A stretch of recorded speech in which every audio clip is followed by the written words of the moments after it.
Our Mutual Friend by Charles Dickens. Book 3, A Long Lane. Chapter 16, The Feast of the Three Hobgoblins. The city looked unpromising enough as Bella made her way along its gritty streets. Most of its money mills were slackening sail, or had left off grinding for the day. The master millers had already departed, and the journeymen were departing.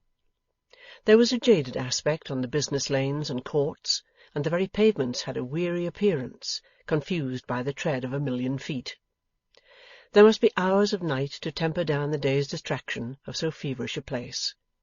As yet the worry of the newly stopped whirling and grinding on the part of the money mills seemed to linger in the air, and the quiet was more like the prostration of a spent giant than the repose of one who was renewing his strength.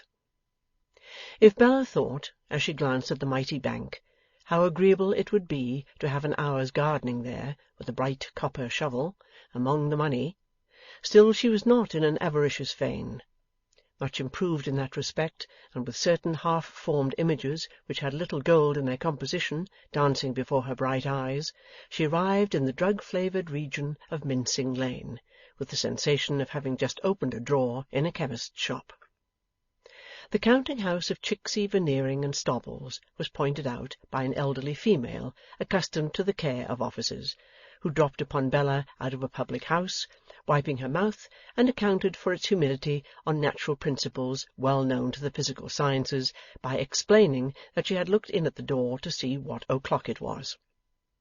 The counting-house was a wall-eyed ground floor by a dark gateway, and Bella was considering, as she approached it, could there be any precedent in the city for her going in and asking for R. Wilfer, when whom should she see, sitting at one of the windows with the plate-glass sash raised, but R. Wilfer himself, preparing to take a slight refection.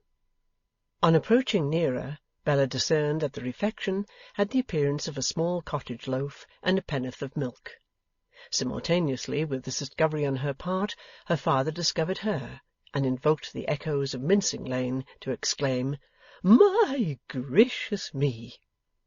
He then came cherubically flying out without a hat, and embraced her, and handed her in. "For it's after hours, and I am all alone, my dear," he explained, "and am having, as I sometimes do when they are all gone, a quiet tea." Looking round the office as if her father were a captive, and this his cell, Bella hugged him and choked him to her heart's content. "I never was so surprised, my dear," said her father. "I couldn't believe my eyes. Upon my life, I thought they had taken to lying. The idea of your coming down the lane yourself! Why didn't you send the footman down the lane, my dear?" "I have brought no footman with me, Pa." "Oh, indeed! But you have brought the elegant turnout, my love?" "No, Pa." "You never can have walked, my dear?" "Yes, I have, Pa." He looked so very much astonished that Bella could not make up her mind to break it to him just yet. "The consequence is, Pa, that your lovely woman feels a little faint, and would very much like to share your tea." The cottage loaf and the pennyworth of milk had been set forth on a sheet of paper on the window-seat. The cherubic pocket-knife, with the first bit of the loaf still on its point, lay beside them where it had been hastily thrown down. Bella took the bit off and put it in her mouth. "My dear child," said her father, "the idea of your partaking of such lowly fare! But at least you must have your own loaf and your own pennyworth. One moment, my dear. The dairy is just over the way and round the corner." Regardless of Bella's dissuasions, he ran out, and quickly returned with the new supply. "My dear child," he said, as he spread it on another piece of paper before her, "the idea of a splendid—" and then looked at her figure and stopped short. "What's the matter, Pa?" "Of a splendid female," he resumed more slowly, "putting up with such accommodation as the present. Is that a new dress you have on, my dear?" "No, Pa, an old one. Don't you remember it?" "Why, I thought I remembered it, my dear." "You should, for you bought it, Pa." "Yes, I thought I bought it, my dear," said the cherub, giving himself a little shake, as if to rouse his faculties. "And have you grown so fickle that you don't like your own taste, Pa dear?" "Well, my love," he returned, swallowing a bit of the cottage loaf with considerable effort, for it seemed to stick by the way, "I should have thought it was hardly sufficiently splendid for existing circumstances." "And so, Pa," said Bella, moving coaxingly to his side instead of remaining opposite, "you sometimes have a quiet tea here all alone? I'm not in the tea's way if I draw my arm over your shoulder like this, Pa?" "Yes, my dear, no, my dear. Yes to the first question, and certainly not to the second. Respecting the quiet tea, my dear, why, you see, the occupations of the day are sometimes a little wearing, and if there's nothing interposed between the day and your mother, why, she is sometimes a little wearing too." "I know, Pa." "Yes, my dear, so sometimes I put a quiet tea at the window here, with a little quiet contemplation of the lane, which comes soothing between the day and domestic—" "Bliss," suggested Bella sorrowfully. "And domestic bliss," said her father, quite contented to accept the phrase. Bella kissed him. "And it is in this dark, dingy place of captivity, poor dear, that you pass all the hours of your life when you are not at home?" "Not at home, or not on the road there, or on the road here, my love. Yes. You see that little desk in the corner?" "In the dark corner, furthest both from the light and from the fireplace, the shabbiest desk of all the desks?" "Now, does it really strike you in that point of view, my dear?" said her father, surveying it artistically with his head on one side. "That's mine. That's called Rumty's perch." "Whose perch?" asked Bella with great indignation. Rumty's. You see, being rather high and up 2 steps, they call it a perch, and they call me Rumty." "How dare they!" exclaimed Bella. "They're playful, Bella, my dear, they're playful. They're more or less younger than I am, and they're playful. What does it matter? It might be surly, or sulky, or 50 disagreeable things that I really shouldn't like to be considered. But Rumty, law, why not Rumty?"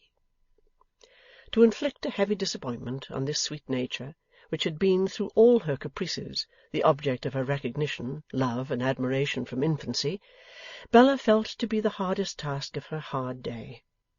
I should have done better, she thought, to tell him at first. I should have done better to tell him just now, when he had some slight misgiving. He is quite happy again, and I shall make him wretched. He was falling back on his loaf and milk, with the pleasantest composure, and Bella stealing her arm a little closer about him, and at the same time sticking up his hair with an irresistible propensity to play with him, founded on the habit of her whole life, had prepared herself to say, "Pa, dear, don't be cast down, but I must tell you something disagreeable," when he interrupted her in an unlooked-for manner. "My gracious me!" he exclaimed, invoking the Mincing Lane echoes as before. "This is very extraordinary." "What is, Pa?" "Why, here's Mr. Rokesmith now." "No, no, Pa, no!" cried Bella, greatly flurried. "Surely not." "Yes, there is. Look here." Sooth to say, Mr. Rokesmith not only passed the window, but came into the counting-house. And not only came into the counting-house, but, finding himself alone there with Bella and her father, rushed at Bella and caught her in his arms with the rapturous words, "My dear, dear girl, my gallant, generous, disinterested, courageous, noble girl!" And not only that even, which one might have thought astonishment enough for one dose. But Bella, after hanging her head for a moment, lifted it up, and laid it on his breast, as if that were her head's chosen and lasting resting-place. "I knew you would come to him, and I followed you," said Rokesmith. "My love, my life, you are mine." To which Bella responded, "Yes, I am yours, if you think me worth taking," and after that seemed to shrink to next to nothing in the clasp of his arms, partly because it was such a strong one on his part, and partly because there was such a yielding to it on hers. The cherub, whose hair would have done for itself under the influence of this amazing spectacle what Bella had just now done for it, staggered back into the window-seat from which he had risen, and surveyed the pair with his eyes dilated to their utmost. "But we must think of dear Pa," said Bella. "I haven't told dear Pa. Let us speak to Pa." Upon which they turned to do so. "I wish first, my dear," remarked the cherub faintly, "that you'd have the kindness to sprinkle me with a little milk, for I feel as if I was going." In fact, the good little fellow had become alarmingly limp, and his senses seemed to be rapidly escaping from the knees upward. Bella sprinkled him with kisses instead of milk, but gave him a little of that article to drink, and he gradually revived under her caressing care. "We'll break it to you gently, dearest Pa," said Bella. "My dear," returned the cherub, looking at them both, "you broke so much in the first gush, if I may so express myself, that I think I am equal to a good large breakage now." "Mr. Wilfer," said John Rokesmith, excitedly and joyfully, "Bella takes me, though I have no fortune, even no present occupation, nothing but what I can get in the life before us. Bella takes me." "Yes, I should rather have inferred, my dear sir," returned the cherub feebly, "that Bella took you, from what I have within these few minutes remarked." "You don't know, Pa," said Bella, "how ill I have used him." "You don't know, sir," said Rokesmith, "what a heart she has." "You don't know, Pa," said Bella, "what a shocking creature I was growing when he saved me from myself." "You don't know, sir," said Rokesmith, "what a sacrifice she has made for me." "My dear Bella," replied the cherub, still pathetically scared, "and my dear John Rokesmith, if you will allow me so to call you." "Yes, do, Pa, do," urged Bella. "I allow you, and my will is his law, isn't it, dear John Rokesmith?"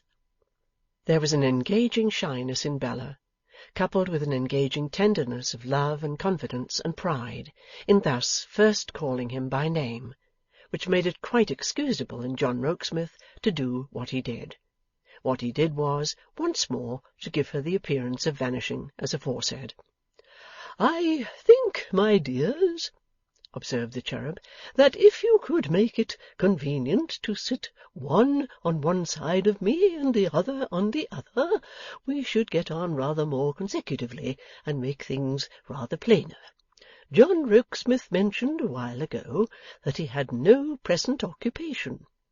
"None," said Rokesmith. "No, Pa, none," said Bella. "From which I argue," proceeded the cherub, "that he has left Mr. Boffin?" "Yes, Pa, and so—" "Stop a bit, my dear, I wish to lead up to it by degrees. "And that Mr. Boffin has not treated him well." "Has treated him most shamefully, dear Pa," cried Bella, with a flashing face. "Of which," pursued the cherub, enjoining patience with his hand, "a certain mercenary young person, distantly related to myself, could not approve. Am I leading up to it right?"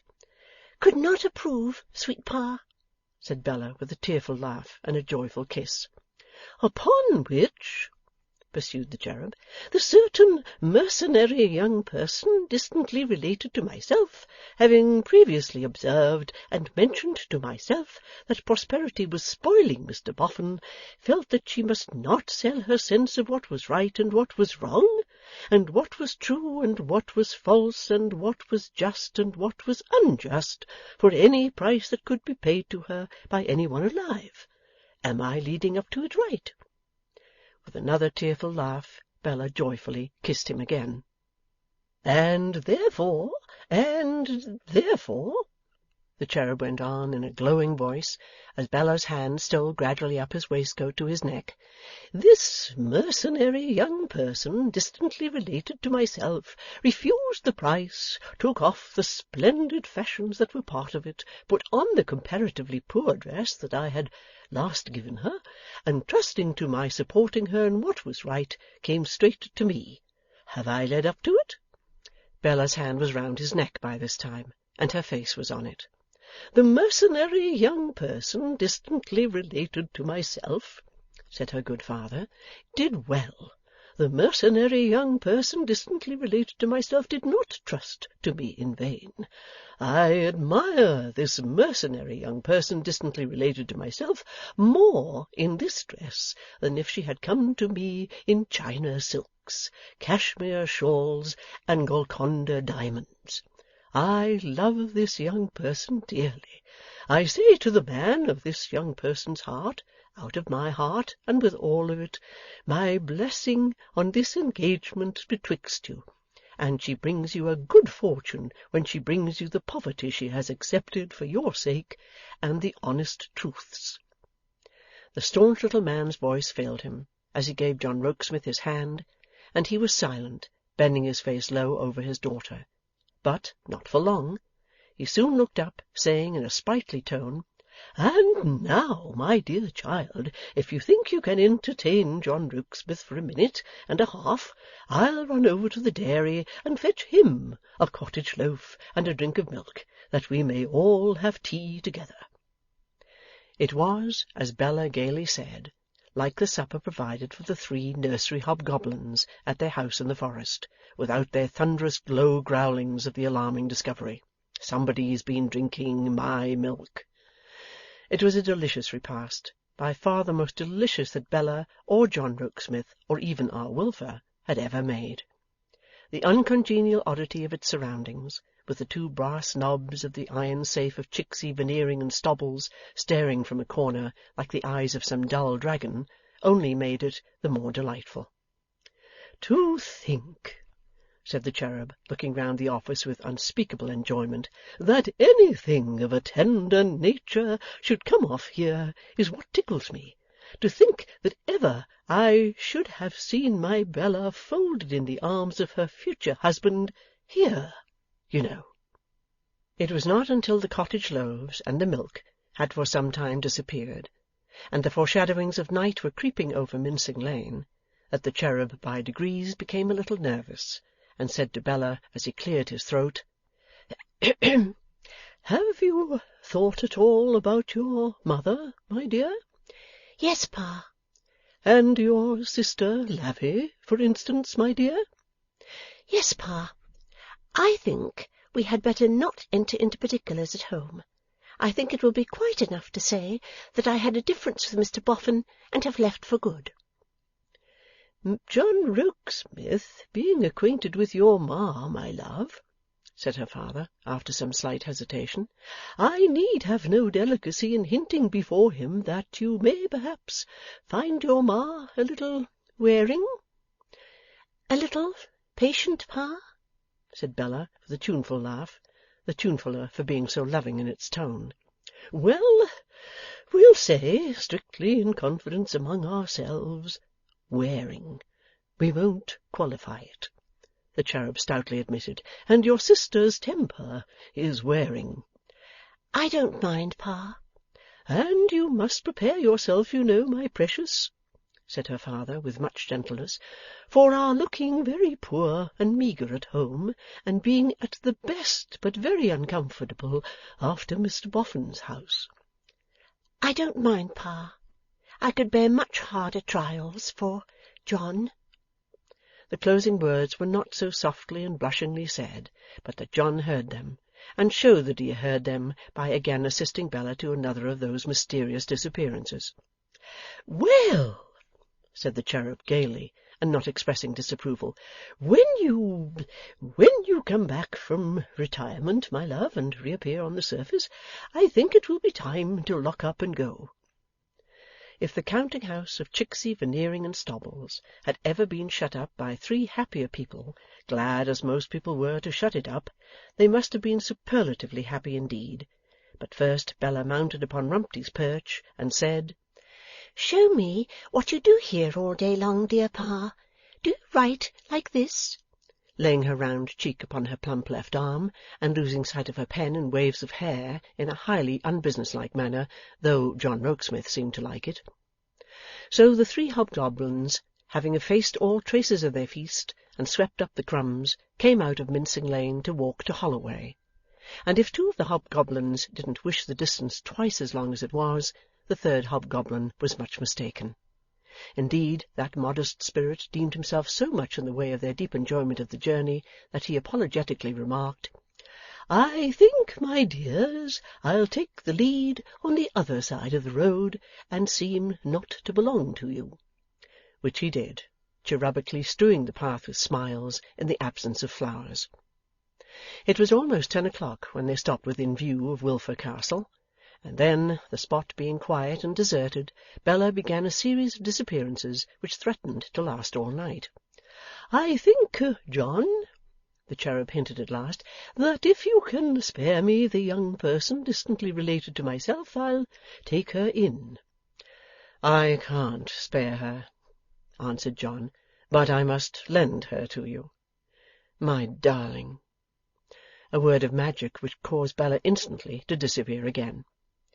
"Now, dearest Pa," said Bella, when she became visible, "put your hand in mine, and we'll run home as fast as ever we can run, and get it over. Now, Pa, once—" "My dear," the cherub faltered with something of a craven air, "I was going to observe that if your mother—" "You mustn't hang back, sir, to gain time," cried Bella, putting out her right foot. "Do you see that, sir? That's the mark. Come up to the mark, sir. Once, twice, 3 times, and away, Pa." Off she skimmed, bearing the cherub along, nor ever stopped, nor suffered him to stop, until she had pulled at the bell. "Now, dear Pa," said Bella, taking him by both ears as if he were a pitcher, and conveying his face to her rosy lips, "we are in for it." Miss Lavvy came out to open the gate, waited on by that attentive cavalier and friend of the family, Mr. George Sampson. "Why, it's never Bella!" exclaimed Miss Lavvy, starting back at the sight, and then bawled, "Ma, here's Bella!" This produced, before they could get into the house, Mrs. Wilfer, who, standing in the portal, received them with ghostly gloom and all her other appliances of ceremony. "My child is welcome, though unlooked for," said she, at the time presenting her cheek as if it were a cool slate for visitors to enrol themselves upon. "You too, R.W., are welcome, though late. Does the male domestic of Mrs. Boffin hear me there?" This deep-toned inquiry was cast forth into the night for response from the menial in question. "There is no one waiting, Ma dear," said Bella. "There is no one waiting?" repeated Mrs. Wilfer in majestic accents. "No, Ma dear." A dignified shiver pervaded Mrs. Wilfer's shoulders and gloves, as who should say, an enigma, and then she marched at the head of the procession to the family keeping-room, where she observed, "Unless, R.W., who started on being solemnly turned upon, you have taken the precaution of making some addition to our frugal supper on your way home, it will prove but a distasteful one to Bella. Cold neck of mutton and a lettuce can ill compete with the luxuries of Mr. Boffin's board." "Pray don't talk like that, Ma dear," said Bella. "Mr. Boffin's board is nothing to me." But here Miss Lavinia, who had been intently eyeing Bella's bonnet, struck in with, "Why, Bella!" "Yes, Lavvy, I know." The irrepressible lowered her eyes to Bella's dress, and stooped to look at it, exclaiming again, "Why, Bella!" "Yes, Lavvy, I know what I have got on. I was going to tell Ma when you interrupted. I have left Mr. Boffin's house for good, Ma, and I have come home again." Mrs. Wilfer spake no word, but, having glared at her offspring for a minute or two in an awful silence, retired into her corner of state backward, and sat down, like a frozen article on sale in a Russian market. "In short, dear Ma," said Bella, taking off the depreciated bonnet and shaking out her hair, "I have had a very serious difference with Mr. Boffin on the subject of his treatment of a member of his household, and it's a final difference, and there's an end of all." "And I am bound to tell you, my dear," added R.W. submissively, "that Bella has acted in a truly brave spirit and with a truly right feeling, and therefore I hope, my dear, you'll not allow yourself to be greatly disappointed." "George," said Miss Lavvy, in a sepulchral warning voice, founded on her mother's, "George Sampson, speak. What did I tell you about those Boffins?" Mr. Sampson, perceiving his frail bark to be labouring among shoals and breakers, thought it safest not to refer back to any particular thing that he had been told, lest he should refer back to the wrong thing. With admirable seamanship he got his bark into deep water by murmuring, "Yes, indeed." "Yes, I told George Sampson, as George Sampson tells you," said Miss Lavvy, "and those hateful Boffins would pick a quarrel with Bella as soon as her novelty had worn off. Have they done it, or have they not? Was I right, or was I wrong? And what do you say to us, Bella, of your Boffins now?" "Lavvy and Ma," said Bella, "I say of Mr. and Mrs. Boffin what I always have said, and I always shall say of them what I always have said. But nothing will induce me to quarrel with any one to-night. I hope you're not sorry to see me, Ma dear," kissing her, "and I hope you're not sorry to see me, Lavvy," kissing her too, "and as I notice the lettuce Ma mentioned on the table, I'll make the salad." Bella playfully setting herself about the task, Mrs. Wilfer's impressive countenance followed her with glaring eyes, presenting a combination of the once popular sign of the Saracen's Head with a piece of Dutch clockwork, and suggesting to an imaginative mind that from the composition of the salad her daughter might prudently omit the vinegar. But no word issued from the majestic matron's lips, and this was more terrific to her husband, as perhaps she knew, than any flow of eloquence with which she could have edified the company. "Now, Ma dear," said Bella in due course, "the salad's ready, and it's past supper time." Mrs. Wilfer rose, but remained speechless. "George," said Miss Lavinia in her voice of warning, "Ma's chair." Mr. Sampson flew to the excellent lady's back, and followed her up close, chair in hand, as she stalked to the banquet. Arrived at the table, she took her rigid seat, after favouring Mr. Sampson with a glare for himself, which caused the young gentleman to retire to his place in much confusion. The cherub, not presuming to address so tremendous an object, transacted her supper through the agency of a third person, as, "Mutton to your Ma, Bella, my dear," and "Lavvy, I dare say your Ma would take some lettuce if you were to put it on her plate." Mrs. Wilfer's manner of receiving those viands was marked by petrified absence of mind, in which state, likewise, she partook of them, occasionally laying down her knife and fork, as saying within her own spirit, "What is this I am doing?" and glaring at one or other of the party, as if in indignant search of information. A magnetic result of such glaring was, that the person glared at could not by any means successfully pretend to be ignorant of the fact, so that a bystander, without beholding Mrs. Wilfer at all, must have known at whom she was glaring, by seeing her refracted from the countenance of the beglared one. Miss Lavinia was extremely affable to Mr. Sampson on this special occasion, and took the opportunity of informing her sister why. "It was not worth troubling you about, Bella, when you were in a sphere so far removed from your family as to make it a matter in which you could be expected to take very little interest," said Lavinia, with a toss of her chin. "But George Sampson is paying his addresses to me." Bella was glad to hear it. Mr. Sampson became thoughtfully red, and felt called upon to encircle Miss Lavinia's waist with his arm, but, encountering a large pin in the young lady's belt, scarified a finger, uttered a sharp exclamation, and attracted the lightning of Mrs. Wilfer's glare. "George is getting on very well," said Miss Lavinia, which might not have been supposed at the moment, "and I dare say we shall be married one of these days.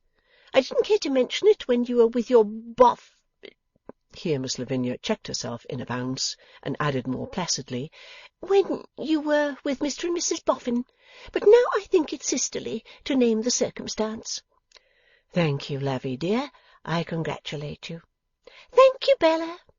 The truth is, George and I did discuss whether I should tell you, but I said to George that you wouldn't be much interested in so paltry an affair, and that it was far more likely you would rather detach yourself from us altogether than have him added to the rest of us."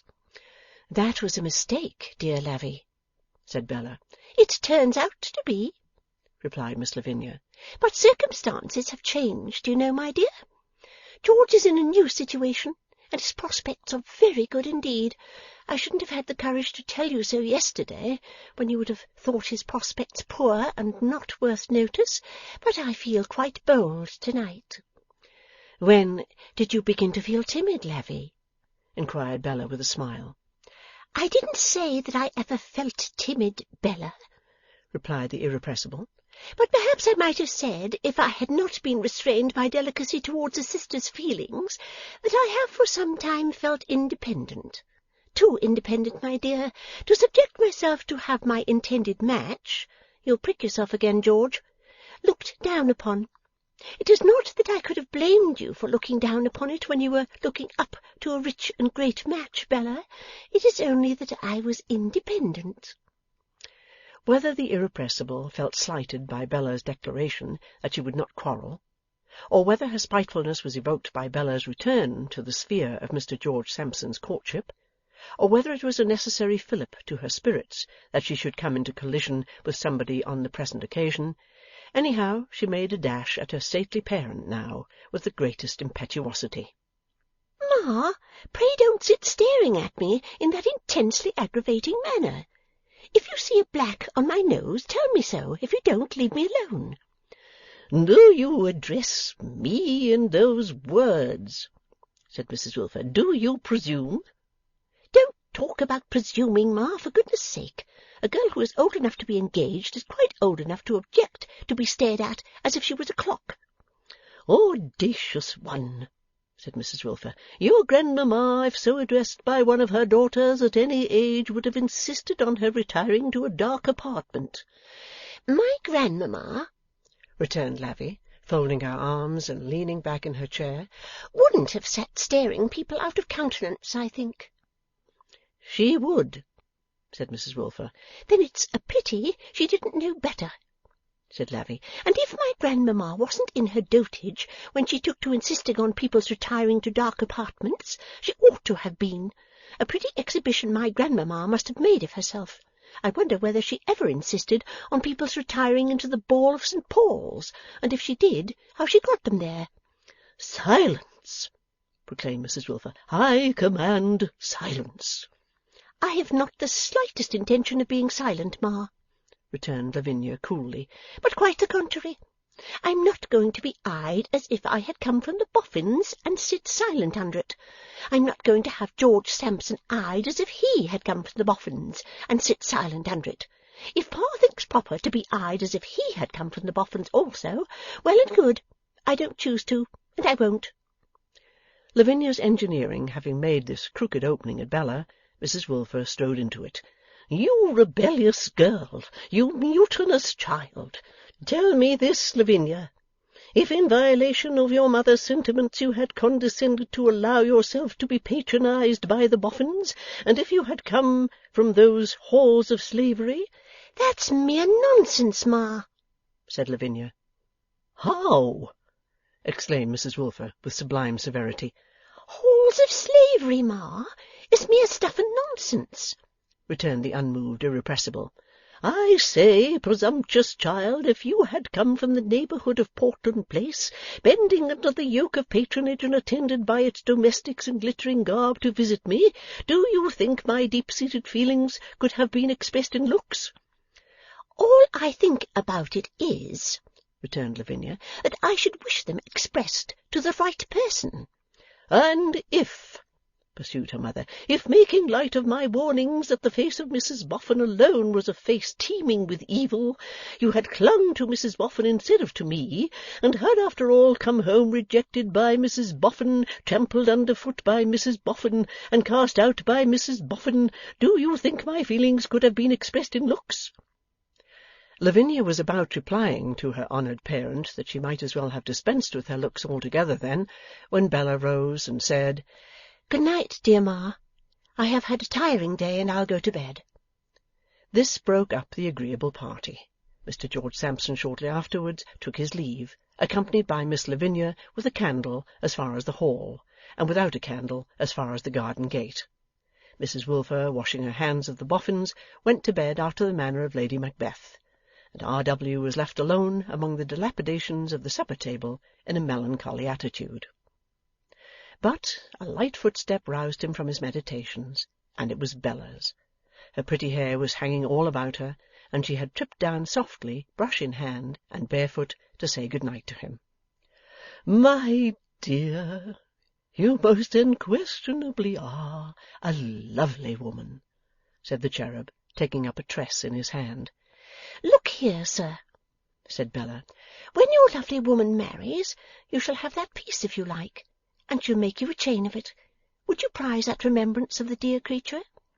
"Yes, my precious." "Then you shall have it if you're good, sir. I am very, very sorry, dearest Pa, to have brought home all this trouble." "My pet," returned her father, in the simplest good faith, "don't make yourself uneasy about that. It really is not worth mentioning, because things at home would have taken pretty much the same turn anyway. If your mother and sister don't find one subject to get at times a little wearing on, they find another. We're never out of a wearing subject, my dear, I assure you. I'm afraid you find your old room with Lavvy dreadfully inconvenient, Bella?" "No, I don't, Pa. I don't mind. Why don't I mind, do you think, Pa?" "Well, my child, you used to complain of it when it wasn't such a contrast as it must be now. Upon my word, I can only answer, because you are so much improved." "No, Pa, because I am so thankful and so happy." Here she choked him until her long hair made him sneeze, and then she laughed until she made him laugh, and then she choked him again, that they might not be overheard. "Listen, sir," said Bella. "Your lovely woman was told her fortune to-night on her way home. It won't be a large fortune, because if the lovely woman's intended gets a certain appointment that he hopes to get soon, she will marry on £150 a year. But that's at first, and even if it should never be more, the lovely woman will make it quite enough. But that's not all, sir.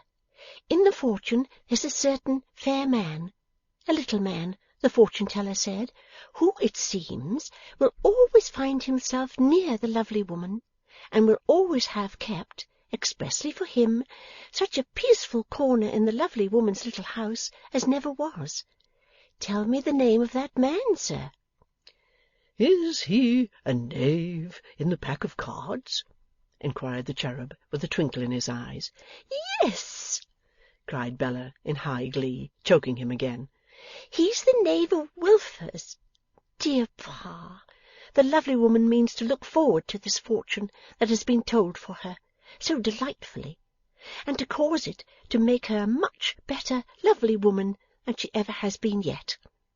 What the little fair man is expected to do, sir, is to look forward to it also by saying to himself, when he is in danger of being over-worried, 'I see land at last.'" "I see land at last," repeated her father.